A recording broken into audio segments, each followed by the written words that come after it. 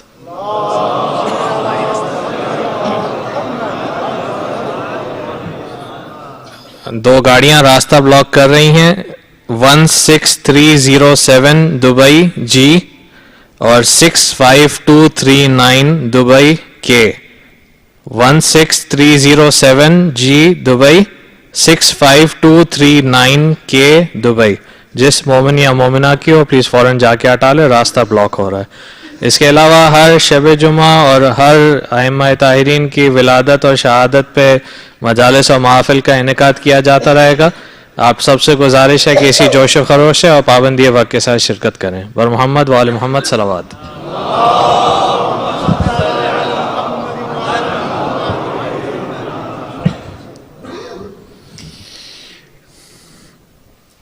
تمام مومنین جو دام درم سخن شریک ثواب ہوئے، ان تمام کے وسعت رزق اور تحفظ روزگار کے لیے، مشکلات کے خاتمے کے لیے، ان کی مزید ترقی اور کامیابی کے لیے بآواز بلند صلوات پڑھ لیجئے. اللہم صلی علی محمد وآل محمد. تو بات ہو رہی ہے خانہ کعبہ کے حوالے سے. خانہ کعبہ میں امام کے آنے کے بعد تبدیلیاں کیسی ہوں گی، امام کی آمد کے بعد حج کیسے ہوگا، اور حج کتنا بڑا اجتماع ہوگا. آج کے حج کا اجتماع آج کے انتظامیہ کے اعتبار سے ہے. جتنے افورٹ کر سکتے ہیں انتظامات کو وہ اتنے افراد بلاتے ہیں. اور آج جبکہ اسلام تمام ادیان پر غالب نہیں آیا تب اتنے حاجی ہیں، اور جب اسلام سارے ادیان پر غالب آ جائے گا تو حاجی کتنے ہوں گے. روئے زمین پر سب سے بڑی ماسک مسجد کوفہ ہوگی، سن چکے آپ.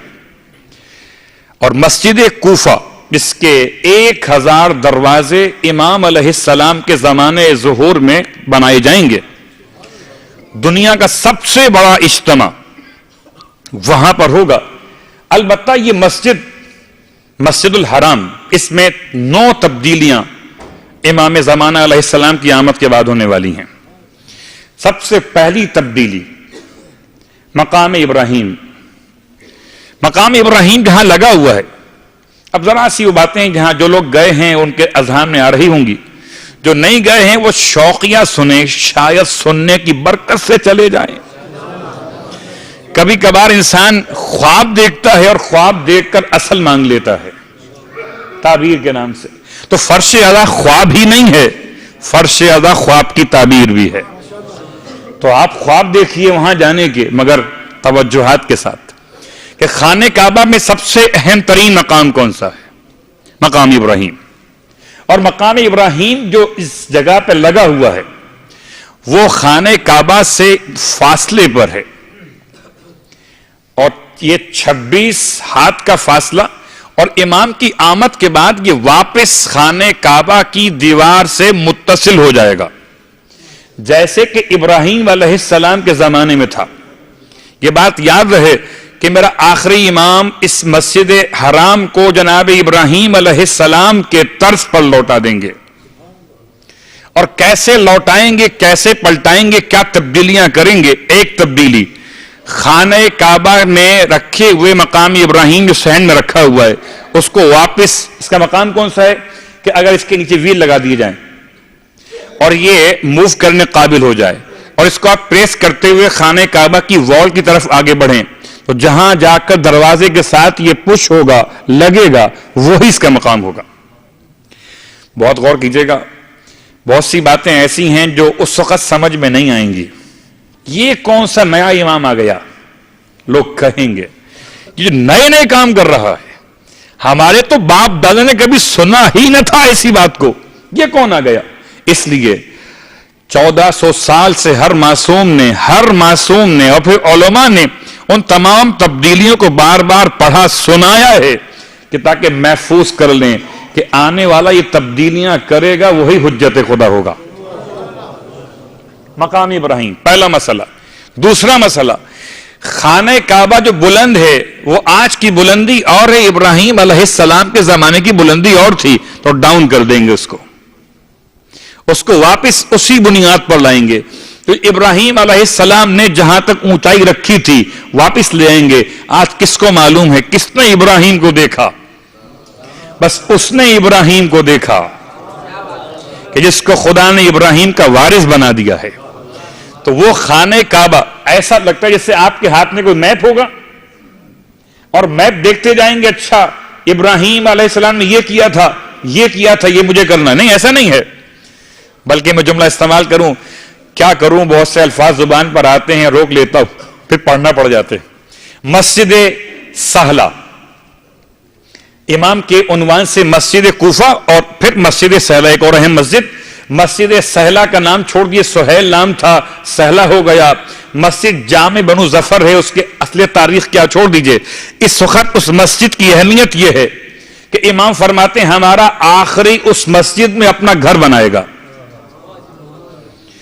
اس مسجد میں صرف بیٹھنا ایسے ہے جیسے کوئی رسول خدا کے خیمے میں جا کے بیٹھ گیا. اس مسجد میں 2 رکعت نماز پڑھنا ایسے جیسے کسی انسان نے 2 سال کے لیے خدا سے لائف انشورنس حاصل کر لیا ہو. 2 سال زندگی بڑھ جاتی ہے مسجد سہلہ میں نماز پڑھنے سے.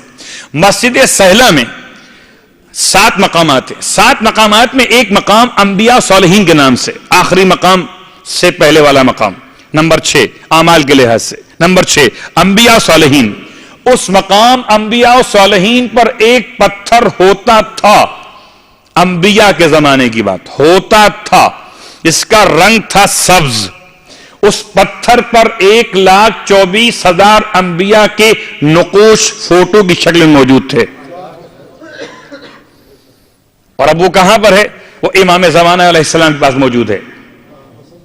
تو امام کے پاس تمام انبیاء کی میراث موجود ہے, تمام انبیاء کے نقوش موجود ہے. میں تو کہتا ہوں بات بڑی آسان سی ہے, صرف نقوش ہی موجود نہیں ہے بلکہ انبیاء کا نچوڑ جو ہے, انبیاء کی محنتوں کا عنوان جو ہے, انبیاء کے میراث کے جمع کیے جانے کی شخصیت ہے, وہ جو خانہ کعبہ کو پلٹا رہا ہے. اور کیسے پلٹا رہا؟ جیسے ابراہیم نے بنایا تھا. اور ابراہیم علیہ السلام کے بعد سے اب تک کسی مجال نہیں ہے کہ یہ کام کر سکے. بہت سارے زمانے آئے مگر حکومتوں نے یہ کام نہیں کیے, نہیں کر سکتے تھے, مسائل تھے.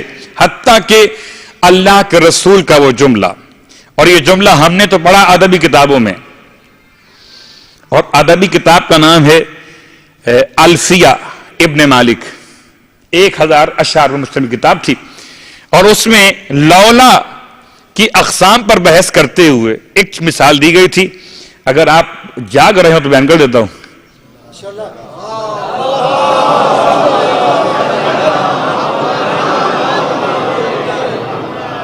بھائی شب جمعہ ہے, مجھے معلوم ہے کہ آپ کے علاقے میں یہ ویکینڈ کا مسئلہ ہے, بہت سوئیے گا. مجھ سے لوگ پوچھتے ہیں مولانا آپ کو آرام مل گیا ہوگا اب تو. میں نے کہا آرام سے قبر میں ہے, وہ بھی اگر اعمال صحیح ہوئے تو, ورنہ وہاں بھی جوتے ہی کھانے, وہ الگ موضوع ہے. تو شب جمعہ اور ہمارے اور آپ کی کیفیت. اور یہ باتیں وہ ہیں جو میں اس لیے اتنی گہرائی میں گیا کہ میں اب جو روایت پڑھ رہا ہوں وہ روایت پڑھ رہا ہوں ادبی کتاب سے. اسلامی کتاب مذہبی کتاب نہیں ہے، ادبی کتاب ہے، عربی گرامر کتاب. اس میں حضرت عائشہ سے اللہ کے رسول کا وہ جملہ ایسے کوٹ کیا گیا. آپ نے فرمایا، اللہ کے رسول نے فرمایا جناب عائشہ سے، کیا فرمایا کہ لولا قوموں کی حدیث و احد بالاسلام، لولا کی مثال میں لولا قوموں کی حدیث و عہد بالاسلام لہدمت الکعبۃ وجعلت لها بابین. اے عائشہ، اگر تمہاری قوم نئی نئی مسلمان نہ ہوئی ہوتی، آپ نے انتخاب بھی کیا ہے نا، اگر تمہاری قوم نئی نئی مسلمان نہ ہوئی ہوتی تو میں کعبے کو توڑ دیتا. میں نے اس لیے اس کی وضاحت کی کہ آخر 12ویں امام ہی کام کیوں کریں گے؟ رسول نے کیوں نہیں کیا؟ مولا کائنات نے 4 سال رہے حکومت کیوں نہیں کیا یہ کام؟ اور 7 سال 7 مہینے 25 دن مولا امام مجتبی کی حکومت رہی، یہ کام کیوں نہیں کیا؟ لولا قوموں کی حدیث و عہد بالاسلام لہدمت الکعبہ وجعلت لها بابین. اور میں اس کے 2 گیٹ بناتا، کعبے کو توڑ کر اس کو نیا تعمیر کرتا اور اس کے 2 گیٹ بناتا. تو جو تمنا محمد ہے اس کو مصطفیٰ کی تمنا کو مہدی کہتے ہیں. اب کعبہ ٹوٹے گا، بنے گا، ٹوٹے گا کیونکہ بنے گا. اور کیسا بنے گا؟ اب تک تو بنایا ہے جس نے بھی، سوائے حجر اسود کے لگانے کے، باقی سارے مسائل غیر معصوم کے ہاتھ سے عمل میں آ سکتے سوائے حجر اسود کے لگانے کے. لیکن اب وہ امام پورا خود کعبہ بنائیں گے اور اس میں 2 گیٹ قرار دیں گے، ایک انٹری گیٹ اور ایک ایگزٹ گیٹ. یہ کہاں بنے گا؟ ویسے تو اب خانہ کعبہ میں داخلہ صرف ان کے لیے رہ گیا کہ جو کوئی برا کام کر کے بڑے بن جاتے ہیں. اب ہمارے پاس تو پاکستان میں بڑی مثالیں موجود ہیں نا، آپ جانتے ہی ہیں نا. تو اب وہ سیڑھی لگا کے جانے والا مسئلہ، اور اس کے بعد وہ سونے کا تالا سونے کے دروازے پر، اور پھر وہ چابی دار قبیلہ، اور پھر دروازے کا کھولنا، پھر کبھی 1 مرتبہ سال میں 2 بار کھولا جانا. اس سے پہلے الگ مسائل تاریخ کے اعتبار سے کتنی بار کھلتا تھا، لوگ کب کب جاتے تھے. لوگ جاتے تھے، ایک ہی گیٹ تھا. لیکن 2 گیٹ اس وقت تھے جبکہ ابراہیم علیہ السلام نے بنایا تھا. 2 گیٹ تھے، بہت غور کیجئے گا. ایک داخلے کا تھا، اور جس گیٹ سے آپ داخل جو بنا ہوا گیٹ ہے اس وقت، اس سے اگر داخل ہوں اور بالکل سیدھا سیدھا، جیسے میں یہاں بیٹھا ہوں ممبر پہ، یہاں سے بالکل سیدھا میں آگے بڑھوں گا تو وہاں گیٹ بنا ہوا ایگزٹ، نکل جاؤں گا باہر وہاں سے. بالکل اس کے مقابل پر گیٹ بنے گا آخری امام کے زمانے حکومت میں. ٹھیک، ایک جانے کے لیے، ایک باہر نکلنے کے لیے. لیکن اس گیٹ کی نشاندہی ابھی موجود ہے. جو لوگ بہت غور سے خانہ کعبہ کو دیکھتے ہیں اور ڈھونڈتے ہیں اس نشان کو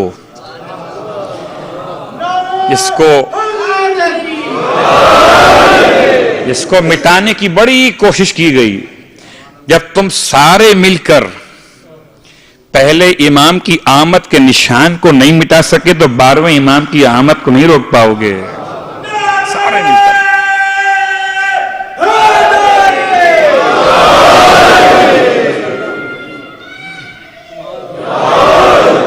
تو 2 گیٹ ہو جائیں گے. ابھی 1 گیٹ ہے. تبدیلی اس میں یہ بھی ہوگی کہ یہ گیٹ اونچا بنا دیا گیا ہے تاکہ کوئی چڑھ نہ سکے. واقعہ چھوڑ رہا ہوں پورے. ہوا کیا تھا؟ چوری ہوئی تھی، آگ لگ گئی تھی. ہوا کیا تھا؟ خانہ کعبہ کے اندر چوری. تو اگر خانہ کعبہ کے اندر چوری ہو سکتی ہے تو باقی فدق کی چوری بھی تو ہوئی ہے. تو چور تو جہاں چاہے پہنچ جائے، وہ الگ موضوع ہے. البتہ یہ 2 دروازے اور اس کا جو مقام دروازے کا بالکل نیچے آ جائے گا. ایسے نیچے آئے گا کہ اس بغیر سیڑھی پہ چڑھے ہوئے کوئی بھی انسان کعبے میں داخل ہونا چاہے داخل ہو جائے گا. اور کعبہ بڑا ہوگا سائز کے اعتبار سے، اونچائی میں نہیں، چوڑائی میں اور لمبائی میں. کیسے بڑا ہوگا؟ 3 دیواریں بڑھیں گی اس کی. مگر اس سے پہلے جملہ کہہ دوں، تبدیلیاں 9 ہیں اور شاید آج اسی پر بات تمام ہو جائے گی. ان 9 تبدیلیوں کے ایک ایک کر کے بیان میں آپ نے دروازے کے نشان کو اگر ملاحظہ کیا ہو، جو بند دروازہ ہے وہاں ٹائل جو لگائے گئے ہیں یا جو نشان ٹائلز کا دیا گیا وہ بالکل چینج ہے باقی پوری والز کے اعتبار سے. اٹ مینس کہ فیل ہوتا ہے کہ یہاں کوئی چیز دروازے کی سٹائل میں تھی یا ہوگی. ٹھیک، لوگ نادان سمجھتے ہیں شاید یہی مقام شق ہے کہ جہاں سے مولا کی والدہ اندر داخل ہوئی تھیں. تو یہ مقام شق نہیں ہے، یہ مقام شق نہیں ہے. کیوں نہیں ہے؟ کہ اتنی اونچائی پہ اس وقت کعبہ کا مقام تھا ہی نہیں. یہ اتنی اونچائی پہ یہ بنا ہوا ہے. پھر پورے کعبے میں گھوم کے دیکھی چاروں طرف تو آپ کو 2 مقام ایسے ملیں گے جو انسان کی ہائٹ کے لحاظ سے ہیں. ایک حجر اسود اور ایک رکن یمانی. حجر اسود تو حجر اسود ہے، نام بھی واضح ہے، مقام بھی واضح ہے. رکن یمانی اس سے پہلے ایک مقام ہے، کارنر ہے، اور وہ بالکل انسان کی ہائٹ پر ہے. اور اب میں کہتا ہوں پورے اطمینان سے کہتا ہوں چاروں طرف گھوم کے دیکھیے اور کہیں اگر کوئی مرہم پٹی دکھائی دے، حیرت کی بات ہے کنسٹرکشن اتنی اعلی قسم کی ہو سکتی ہے، ہو رہی ہے پورے مسجد حرام میں، لیکن چاندی کی کیلوں سے پتریاں لگا لگا کر کسی جگہ کو جوڑا جاتا ہے اور ایسا لگتا ہے وہ جوڑتے ہیں اور کوئی انگلی سے کریدتا ہے، ان کا زخم ہرا ہو جاتا ہے. ان کا زخم ہرا ہو جاتا ہے. اور ہوتا کب ہے؟ تو اس کے لیے جملہ سن لیجئے، کیا عظیم الشان جملہ ہے. ایسا جملہ ہے کہ جو میں اپنی زبان میں کہوں تو بات اور ہوگی. بچے کہتے ہیں کہ صدیوں کے انتظار کا ایسا صلہ دیا. کعبہ مخاطب مولا کائنات سے، صدیوں کے انتظار کا ایسا صلہ دیا، دونوں جہاں کا سر میری جانب جھکا دیا. 13 رجب کو بولا، 13 رجب کو بولا، علی سے خدا کا گھر قبلہ مجھے تو آپ نے کعبہ بنا دیا.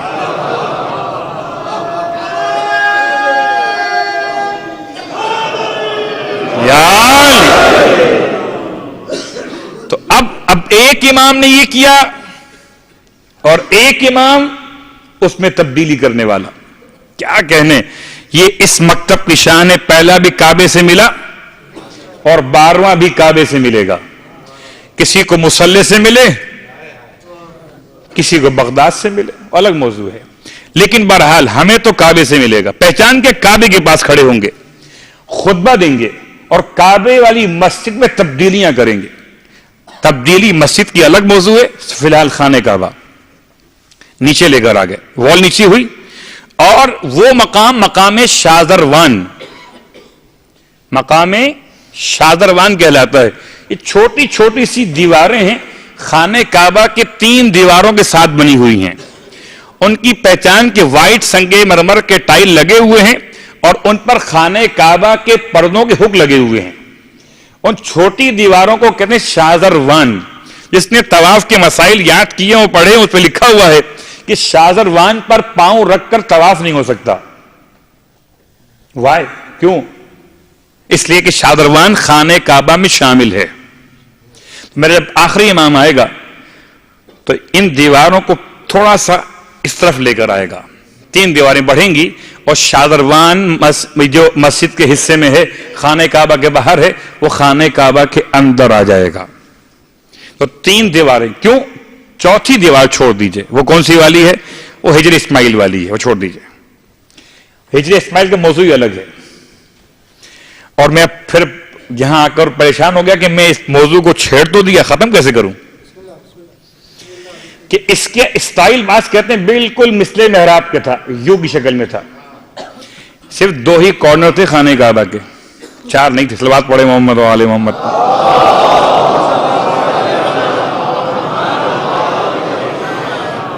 اور اس لیے ہجر اسماعیل یہ باہر نکلا ہوا کیوں ہے؟ کہ اس لیے کہ اگر کوئی کعبے میں تالا لگنے کی بنا پر کعبے میں نماز پڑھنے کا خواہش مند ہو اور وہاں نماز نہ پڑھ سکے تو اس جیسے غریب کے لیے چھوٹی جگہ خدا نے کھلوا دی ہے.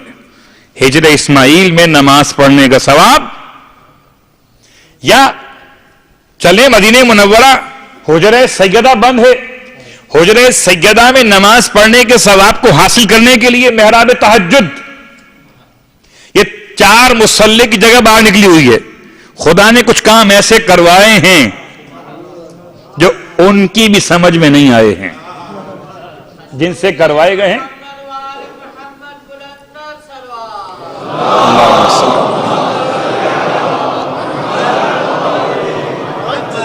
تو آخری امام کے دور میں آخری امام کے دور میں خانہ کعبہ کی تبدیلیاں، ایک کے بعد ایک دیواریں بڑھی ہوں گی، کھل جائے خانہ کعبہ، دروازہ نیچے ہو جائے گا اور کعبے کی چھت نہیں ہوگی. جب چھت نہیں ہوگی تو پھر ڈرینج پائپ میزاب بھی نہیں ہوگا. میزاب بعد میں لگا ہے، پہلے نہیں تھا. چھت کی ضرورت ہی نہیں ہے. اس کی چھت خود آسمان ہو، اس کے لیے چھت کی کیا ضرورت ہے؟ تو یہ تبدیلیاں جو خانہ کعبہ کے آس پاس آنے والی ہیں، ان میں سے کچھ تبدیلیاں، ایک زمزم کے کنویں کا دوبارہ واپس اس کے مقام پر ظاہر کیا جانا، اور اس آسانی کے ساتھ کہ لوگ پانی پئیں اور طواف میں رکاوٹ بھی نہ ہو. اب رہ گیا مسئلہ مسجد حرام کا. مسجد حرام کتنی بڑی ہو جائے گی؟ میں روایات ڈھونڈتا رہا، پڑھتا رہا. روایات کے اعتبار سے مسجد حرام کی آج جتنی مساحت ہو رہی ہے، جتنی پیمائش بڑھ رہی ہے، کتنی بڑھ رہی ہے؟ اتنی بڑھ رہی کہ 10 لاکھ سے زیادہ لوگ ایک وقت میں نماز ادا کر سکیں گے.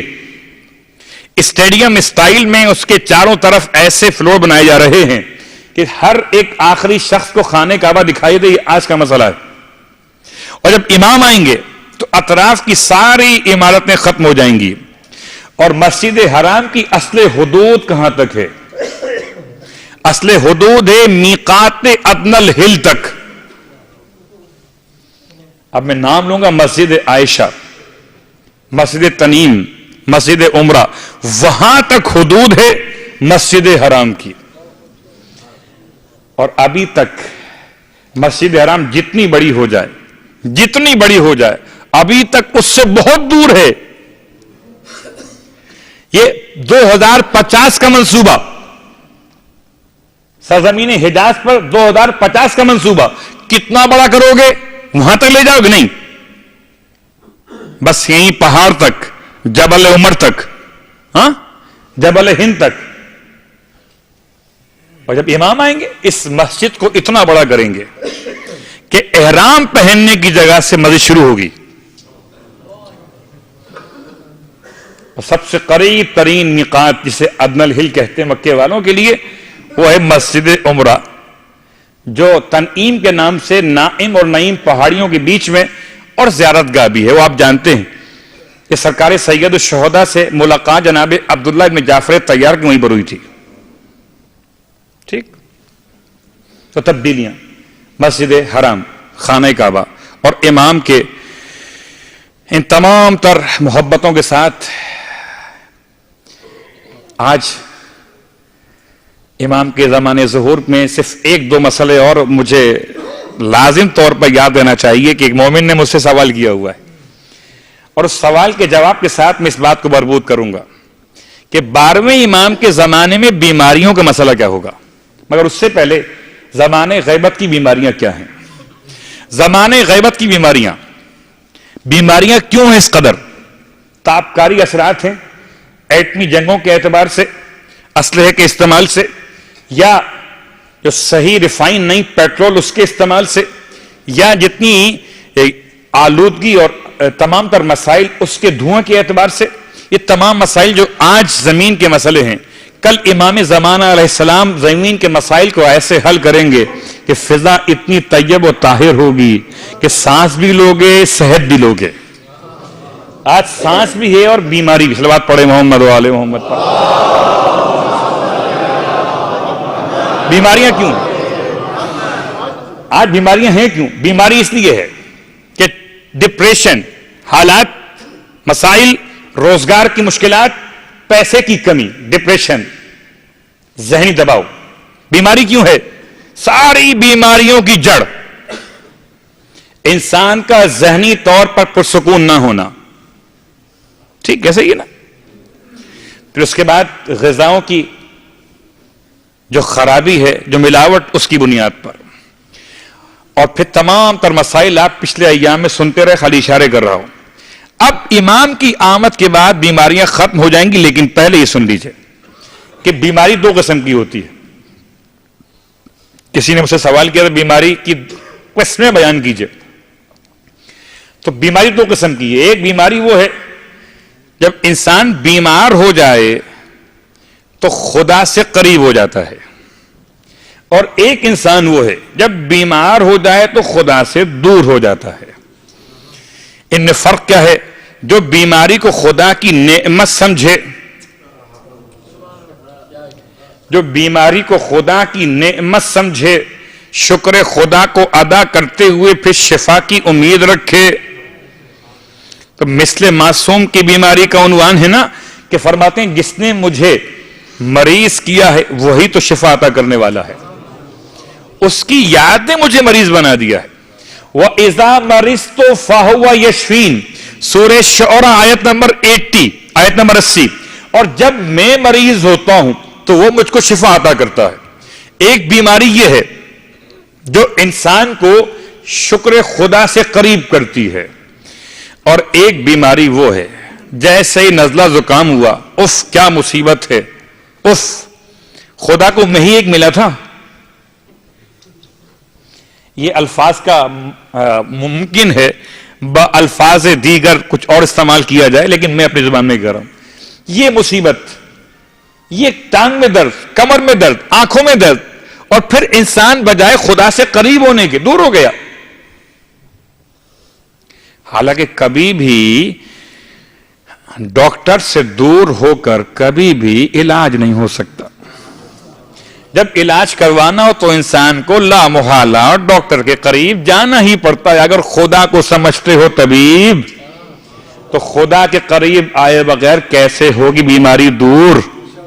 جب حالت صحت میں نماز پڑھتے تھے اس وقت بات اور تھی، حالت بیماری میں ایسی نماز پڑھو کہ جیسے کوئی مریض ڈاکٹر کے قریب بیٹھا رہتا ہے، ڈاکٹر صاحب مجھے بچا لیجئے، مجھے بچا لیجئے. آپ بچا سکتے ہیں. ارے اپنے جیسے انسان سے التماس کرتے ہوئے آپ اس کے سامنے رو رہے ہیں. خدا یہ دو جہاں طبیب ہے، لیکن بیماریاں، آج کی بیماریاں اور ہیں. امام جعفر صادق علیہ السلام کا جملہ فرماتے ہیں، ایک رات کا بخار، ایک رات کا بخار، اس میں شکوہ شکایت نہ ہو، 1 سال کے گناہوں کا کفارہ ہے. ایک رات کا بخار، ایک رات کا بخار، 1 سال کے 365 دن، یہ گناہوں کا کفارہ. شرط یہ ہے کہ خدا سے شکوہ و شکایت نہ ہو. مگر ابھی بیماریاں ہیں، فالج بہت ہے اور بڑھے گا. تاریخ کے جملے روایت کے الفاظ ہیں، وبائی امراض بہت بڑھیں گے، اتنے بڑھیں گے. اب اپنے گھر پہ لکھ کر لگائیے، وہ الگ بات ہے. کیا لکھ کے لگائیے؟ لی خمسۃ اطفی بہا حر الوباء الحاتمہ المصطفیٰ والمرتضیٰ وابناہما والفاطمہ. لوگوں کے ٹوٹکے الگ الگ ہیں، گھر پہ لکھ کے لگائیے، بیماری سے بچیں گے آپ. وبائی امراض اتنے پھیلیں گے کہ ایسا لگے گا کہ زمین نہیں رہی بلکہ بیمارستان بن گیا ہے. فالج، لنج اور لقوہ، سرطان، وبا، اس سارے امراض کے نام معصوم نے بیان کیے. البتہ اب سنیں روایت، سرکار ختم یہ مرتبہ صلی اللہ علیہ وآلہ وسلم کی روایت.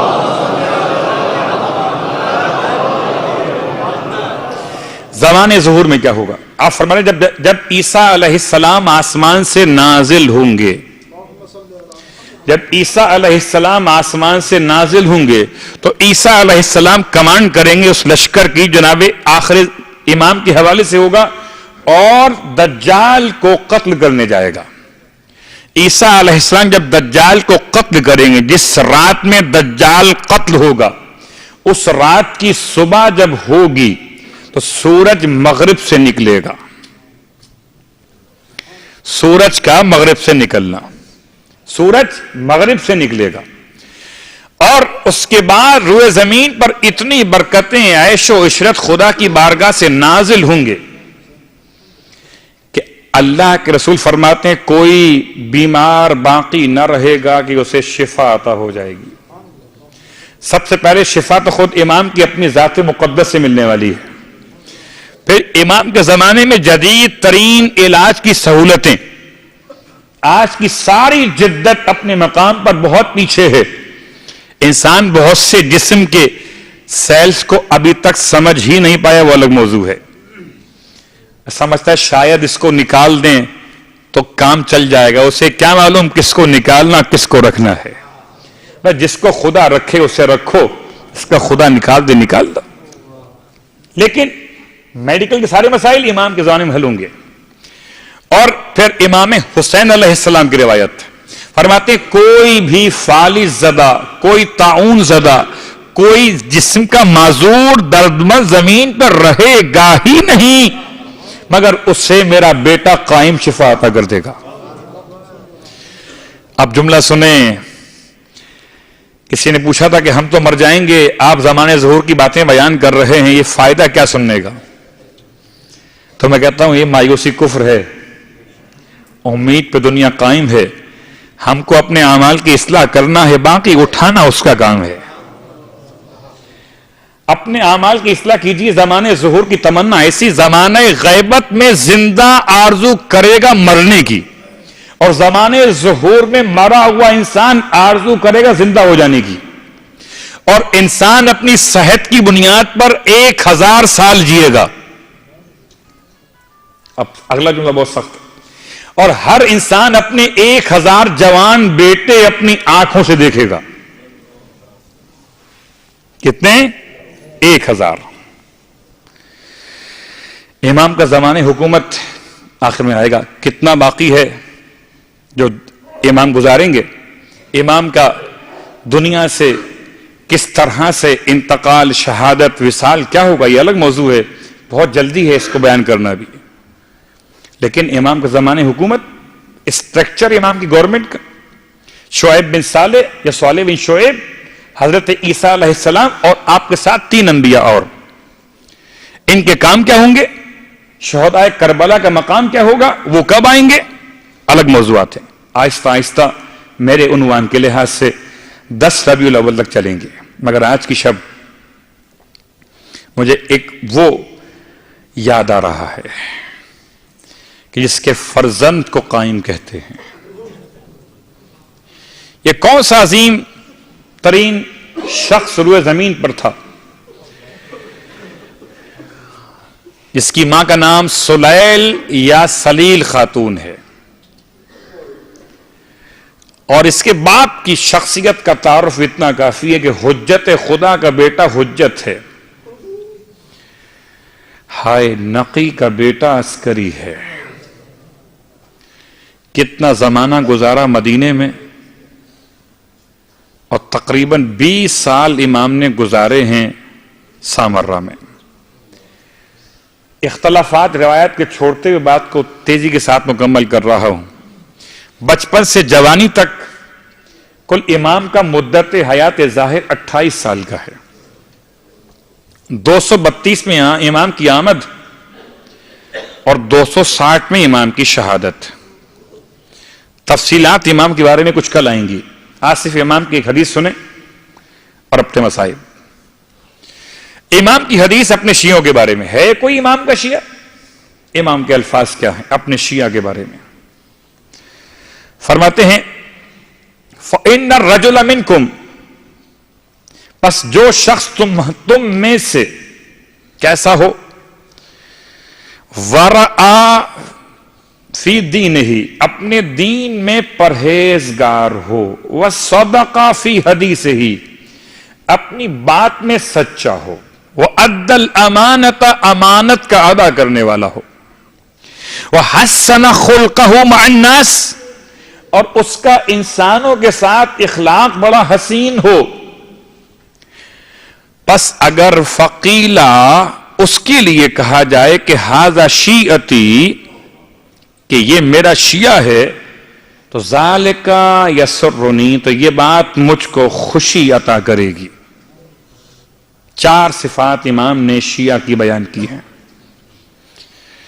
پہلی صفت امام کا شیعہ کون ہے؟ یہ بات یاد ہے، 11ویں امام کی محنتیں، 12ویں امام کے زمانے غیبت صغریٰ غیبت کبریٰ کی طولانیت دیکھیے، پھر 28 سال میں 6 سال مدت امامت 11ویں امام کا، اور 6 سال میں قید خانہ بھی ہے، اور قید خانے کے باوجود آپ نے ایسا نظام دے کر جانا ہے کہ 2 ہی باتیں ہیں، آج تمہید کل تفصیل ہوگی، کہ یا تو 11ویں امام دنیا سے چلے گئے بغیر نظام دیے ہوئے، کہ لوگ جانیں، ان کا کام جانیں، حدیث پڑھیں عمل کر لیں، آیت پڑھیں عمل کر لیں، بڑے قابل ہوں گے نا آنے والے اس دور کے، یا تو کوئی نظام نہیں دیا، یا پھر کوئی نظام دیا ہے۔ اگر کوئی نظام دیا ہے تو اسی نظام کا نام نظام مرجعیت ہے۔ 11ویں امام کی محنتوں پر کبھی احساس کیجئے، آج جو مجھے نصیب ہوا، آپ کو نصیب ہوا، یہ عزاداری سرکار سید الشہداء، یہ فقہی مسائل کا تحفہ، یہ تاریخ اور حدیث کی باتیں، یہ اہل بیت کی ثقافت کی باتیں، تو یہ ان مرجع عالی شان کے تمام تر محنتوں کا نتیجہ ہے کہ جن کو 11ویں امام نے ایک نظام کے تحت مربوط کیا تھا۔ دنیا سے جانے سے پہلے میرا 11واں امام قید خانے میں رہتے ہوئے تمام امور کو انجام دے کر گیا ہے۔ ایک ایک بات کو آپ نے مکمل کر کے واضح فرمایا اپنے چاہنے والوں کے لیے، اور پھر اپنے شیعہ کی پہچان، جو اپنے شیعہ کی پہچان بتائے، کیسے ممکن ہے کہ وہ اپنے نظام کو بنائے اور مرجع کی پہچان نہ بتائے؟ اس نے شیعہ کی پہچان بتائی اور 4 صفات بیان کی۔ دین میں پرہیزگار ہو شیعہ ہے امام کا، جس کی زبان میں سچائی وہ امام کا شیعہ ہے، جو امانت کا ادا کرنے والا وہ امام کا شیعہ ہے، جس کا اخلاق اچھا ہے وہ امام کا شیعہ ہے۔ ورنہ ہمیں اور آپ کے لیے تو ایک ہی حدیث بہت زبان پر رہتی، مومن کی 5 علامتیں، اور ان 5 علامتوں میں ایک علامت 51 رکعت نماز پڑھنا، جو سب سے مشکل علامت ہے۔ دوسری علامت کہ اپنی نمازوں بآواز بلند بسم اللہ الرحمن الرحیم پڑھنا۔ تیسری علامت اپنے سیدھے ہاتھ میں انگشتر پہننا، یہ علامت مخصوص اس زمانے کے حالات کے اعتبار سے تھی۔ چوتھی علامت خاک پہ سجدہ کرنا، اور 5ویں علامت زیارت اربعین پڑھنا۔ تفصیل کا وقت نہیں ہے، ورنہ ایک ایک جملہ مکمل موضوع ہے۔ 5 علامتیں یہ اور 4 علامتیں شیعہ کی، ہو گئی 9 علامتیں۔ آج شب شہادت کی مجلس، اور واقعاً شب شہادت اور رخصت ایام عزا دونوں باتیں جمع ہو رہی ہیں۔ سامرہ میں ماتم ہے اور مدینے میں بھی ماتم ہے۔ لٹا ہوا قافلہ مدینے کیسے پہنچا، میں پورے پچھلے 6 دن سے اس لٹے ہوئے قافلے کے مصائب اس وقت کے پڑھ رہا ہوں جب قافلہ مدینے پہنچا ہے۔ بس ایک جملہ آج کہہ کر باقی باتیں کل، کہ عزا کو رخصت کیسے کیا جاتا ہے اور رخصت کا مطلب کیا ہے۔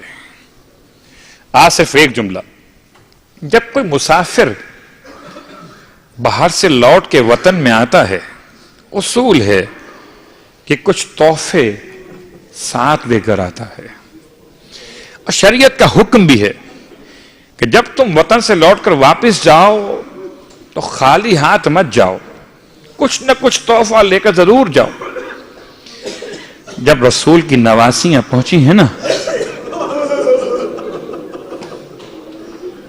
تو خالی ہاتھ نہیں پہنچی ہیں۔ ایک جملہ سنیں، جب مدینے کو دیکھا تو مدینے کو دیکھ کر فرمایا